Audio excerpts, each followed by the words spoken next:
¿Nos pueden ver nuestros seres queridos desde el cielo? Recuerdo que cuando mi papá falleció yo tenía 15 años y estaba tremendamente afectado por la idea de que él ahora veía todo lo que hacía. Ahora, obvio, lo que debía darme temor no era eso, sino de que Dios me estaba viendo. Pero un pastor me lo había explicado así, de que nuestros seres queridos nos ven y me afectó mucho. Me pregunto, ¿esta idea es bíblica? ¿Dónde nace esa idea? Bueno, realmente el texto más común que se usa para probar esto se encuentra en Hebreos 12, versículo 1. Así que lo veamos en su contexto.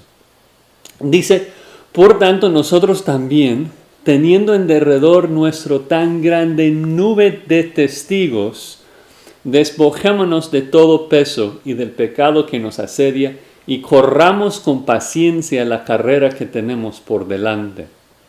Entonces algunos dicen que la vida cristiana es una carrera y hay un estadio con espectadores que nos están viendo. Y esos espectadores son nuestros seres queridos, otros cristianos que ya han fallecido. Claro que hay algunos otros pasajes que se usa como un apocalipsis cuando los mártires claman ¿hasta cuándo? ¿Hasta cuándo? Y dicen que entonces la gente en el cielo sabe lo que está pasando acá, que un poco también fuera el contexto porque los mártires simplemente saben que Dios no ha juzgado todavía. Pero pienso que esa idea de que la gente en el cielo nos ven, esa idea es muy peligrosa en mi opinión. Porque si mi papá puede ver lo que me está pasando acá en este momento y luego puede ir y hablar con Dios, esto se llama intercesión. Y hay un solo mediador entre Dios y los hombres, Jesucristo hombre, 1 Timoteo 2:5. Entonces, necesitamos observar un poco más lo que está diciendo Hebreos 12:1. Primero, observemos de que la palabra que usa no es espectador, sino testigo. No dice que nos están viendo, dice que nos está hablando, están dando testimonio. Dices, pero ¿cómo? O sea, ¿quiénes? Y ahí es donde la palabra por tanto es tan importante, ¿no? Hay un contexto, el contexto del capítulo 11.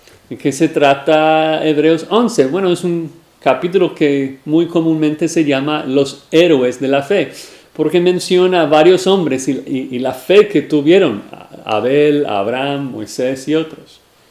La pregunta es, ¿cuál es el propósito de mencionar esos hombres? Y la respuesta es porque ellos dan testimonio de que es posible perseverar con fe hasta el final. Ellos nos hablan, testifican, nos dicen, Dios es fiel, si crees en Él recibirás la victoria. Y quiero que vean eso, de que esa palabra testimonio se usa varias veces en el capítulo 11 de Hebreos. De hecho, 5 veces.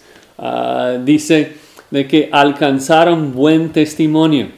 Dice que Abel alcanzó testimonio, dando Dios testimonio. Dice que Enoc tuvo testimonio de haber agradado a Dios. Y luego el uso más importante, el contexto inmediato, la oración anterior a nuestro pasaje, en el versículo 39, dice que todos estos, aunque alcanzaron buen testimonio mediante la fe, no recibieron lo prometido. El punto es de que Dios nos habla por medio de ellos.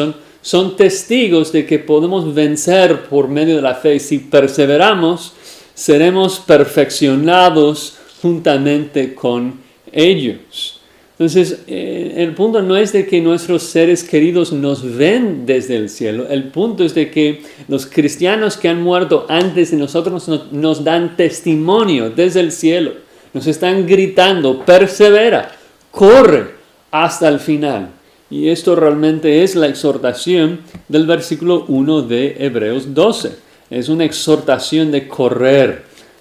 No dice que despojémonos de todo peso de pecado que nos asedia y corramos con paciencia, ¿no? Entonces, Obviamente la carrera, o sea, estamos corriendo a Jesús, dice puesto los ojos en Jesús y quisiera hablar más de esto tal vez en otra ocasión, porque es obviamente el mejor ejemplo de una fe perseverante, el mejor testigo de que se puede perseverar hasta el final es Jesucristo mismo. Pero quiero concluir enfatizando la exhortación del versículo 1. Corramos a Jesús, hermanos.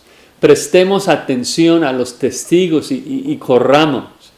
Si dices, quiero, o sea, ¿cómo lo hago bien? Bueno, obviamente la clave es, o sea, poner los ojos en Jesús, buscar ser como Él y correr todos los días hasta llegar con Él. Pero el versículo 1 nos da dos métodos, digamos, dos pistas de cómo perseverar hasta el final y terminar nuestra carrera. Dice que tenemos que despojarnos, tenemos que quitar todo peso y el pecado que nos asedia.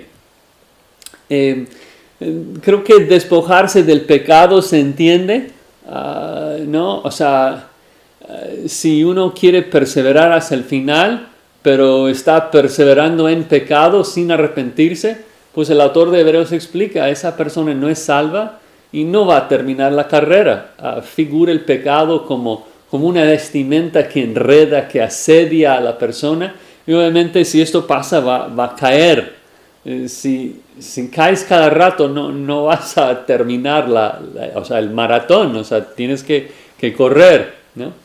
Pero también dice que debemos despojarnos de todo peso.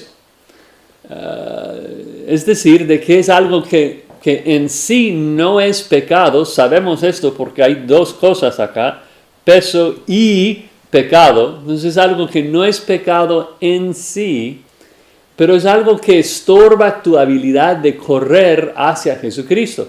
Sería algo, por ejemplo, si me preguntas, ¿es pecado ver una película? Mi respuesta sería no necesariamente, si es una película sana. La Biblia no lo prohíbe. Pero si ves 2 películas cada día, sería como tratar de correr un maratón con una mochila llena de libros. O sea, te va a estorbar. Así que tienes el deber de despojarse de esas cosas y correr a Jesús, ¿no? Vale la pena hacerlo, ¿no? Y sabemos de que es posible porque tenemos una gran nube de testigos que nos están gritando, puedes hacerlo, puedes perseverar con fe hasta el final y recibir la victoria que ahora nosotros nos estamos gozando.